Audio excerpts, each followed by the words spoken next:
सतगुरुदेव की सतगुरुदेव की गुरुदेव की सतगुरुदेव की सतगुरुदेव की गुरुदेव की।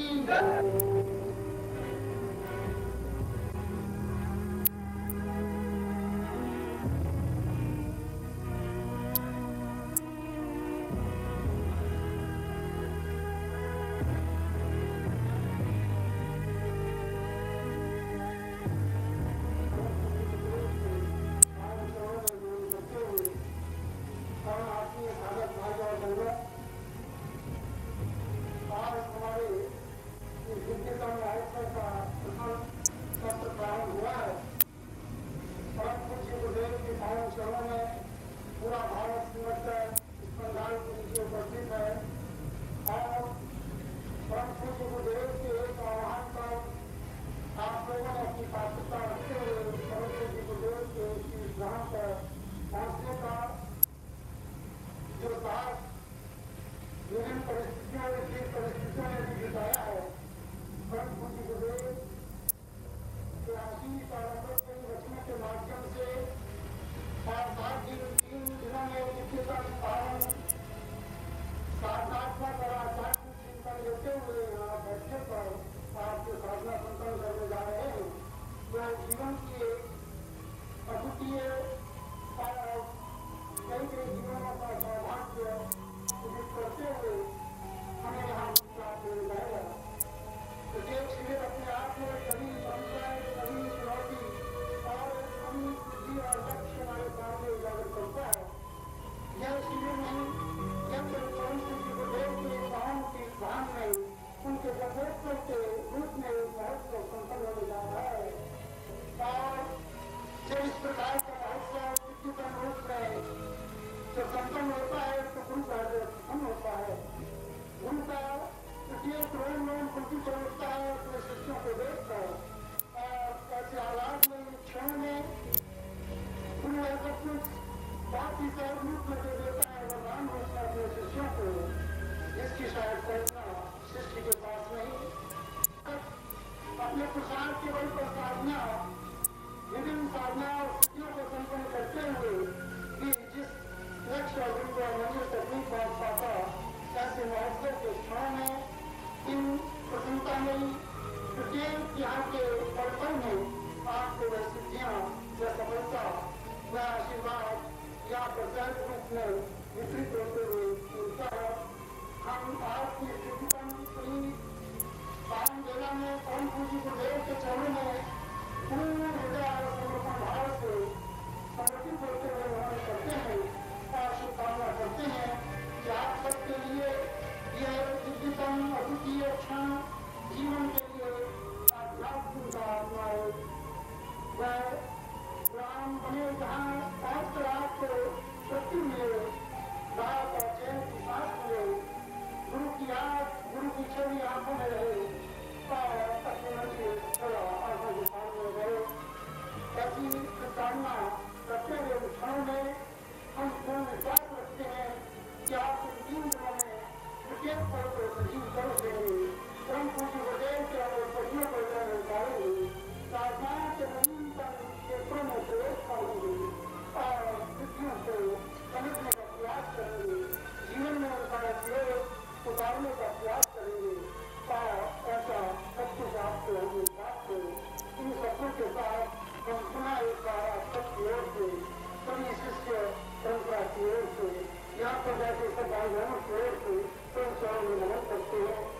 हमारे बीच में बंगाल से यहाँ पर पहुँचे हुए कितने ही परिवार उपस्थित हैं।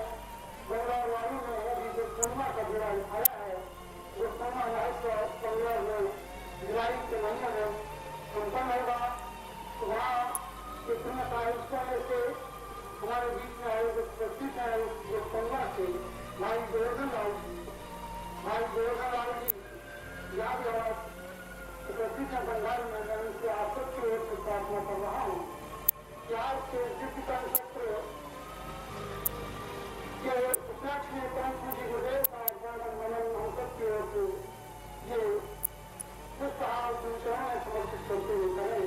भाई गोवर्धन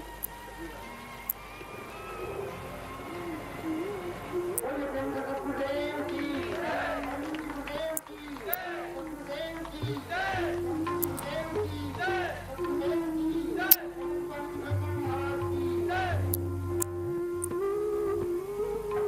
अध्यक्ष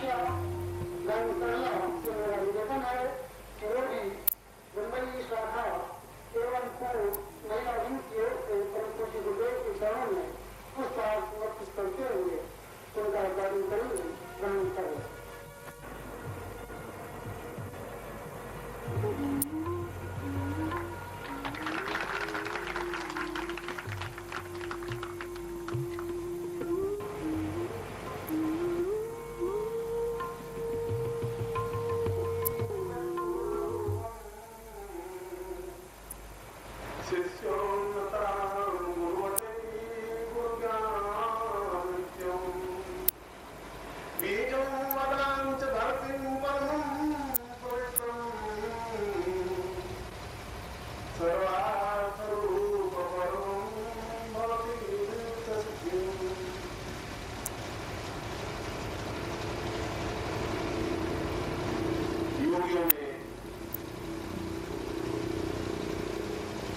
सर्वश्रेष्ठ सिद्धार्थम के संस्थापक स्वामी सच्चिदानंद जी के इस अत्यंत पवित्र और पवित्र श्लोक के साथ मैं इस अमृत महोत्सव को प्रारंभ कर रहा हूं और ये हमारे लिए सौभाग्य की बात है कि हमें 3 दिन मिले और उससे भी परम प्रसन्नता की बात है कि इस श्लोक के माध्यम से उन्होंने गुरु और शिष्य के एक नवीन चिंतन को स्पष्ट किया है जो हमारे शास्त्रों में वर्णित है, हमारे साधनों में वर्णित है, हमारे चिंतन में वर्णित है और जितना भी हमारा साहित्य है, प्राचीन साहित्य और अर्वाचीन साहित्य दोनों, क्योंकि आधुनिक तो कोई साहित्य है ही नहीं, आधुनिक तो केवल प्रेम और विरह की कथाएं हैं, चाहे वो जय सीता पद्मावत ले लें, चाहे रामचरितमानस ले लें, चाहे कबीर के दोहे ले लें, चाहे सूर के पद ले लें, या तो उनमें प्रेम होगा या विरह होगी। मगर जो संबंधों की व्याख्या है, जिन संबंधों के माध्यम से जीवन में एक अनुकूलता पूर्णता आती है, उसकी एक नवीन व्याख्या गुरुदेव ने प्रस्तुत की है इस श्लोक के माध्यम से। और इस श्लोक को बना करके उन्होंने प्राचीन जितना साहित्य है उनको एक तरफ हटा करके रख दिया है, क्योंकि प्राचीन साहित्य और प्राचीन हमारी जो धरोहर है, चाहे वेद पुराण साहित्य उपनिषद मीमांसा वेदांत उपनिषद, उन उपनिषदों में एक ही बात नहीं है कि जीवन में तादात्म्य नहीं होना चाहिए, जीवन में मोह नहीं होना चाहिए, कोई संबंध नहीं होता। प्राणी अकेला आता है और अकेला चला जाता है, उस प्राणी का दूसरे प्राणी से कोई संबंध नहीं होता। ये सारे हमारे शास्त्रों का अगर निचोड़ निकाला जाए तो उस निचोड़ में, उन शास्त्रों में प्रवृत्ति हमारे मानस में बढ़ती और हमारे मानस में वर्दी की व्यक्ति का अपने आप में ही पूर्णता है। अहम पूर्णत्व सा पूर्णता सा देवत्व सा पूर्ण। मैं पूर्ण हूं इसलिए देवता पूर्ण है, मैं पूर्ण हूं इसलिए सारा संसार पूर्ण है, इसलिए मेरे अलावा दुनिया में किसी से कोई संबंध नहीं होता। इसीलिए व्यक्ति अकेला पैदा होता है, इसीलिए व्यक्ति अकेला मरता है। छांदोग्य उपनिषद में यही बात है। मैं इस श्लोक में नवीन बात कही, इस श्लोक में कही कि किसी से मोहग्रस्त होना ही जीवन की पूर्णता है। यदि हम किसी से अटैचमेंट नहीं है, किसी से प्रेम नहीं है, किसी से संबंध नहीं है, तो फिर जीवन का कोई मकसद नहीं रह जाएगा। फिर जीवन का मकसद तो ऐसा रह जाएगा जैसे एक सूखा हुआ ठूंठ हो, फिर जीवन में रस नहीं रहेगा, फिर जीवन को आनंद नहीं आएगा। और इसीलिए हमारे जितने ऋषि आपने देखे होंगे वे ठूंठ की तरह दिखाई देते हैं, उनमें रस नहीं है, उनकी आंखें ऐसी जैसे पथराई हुई आंखें हो, चेहरा ऐसा लगेगा जैसे सूखे लकड़ी की तरह चेहरा हो, उस चेहरे में कोई भाव नहीं है, उस चेहरे में कोई मधुरता नहीं है, कोई आनंद नहीं है, उस चेहरे पर हंसी नहीं है, खिलखिलाहट नहीं है, एक मुस्कुराहट नहीं है। इसलिए कि उन्होंने जीवन का आधार अपने आप में एकांतमकता और एकांतता अनुभव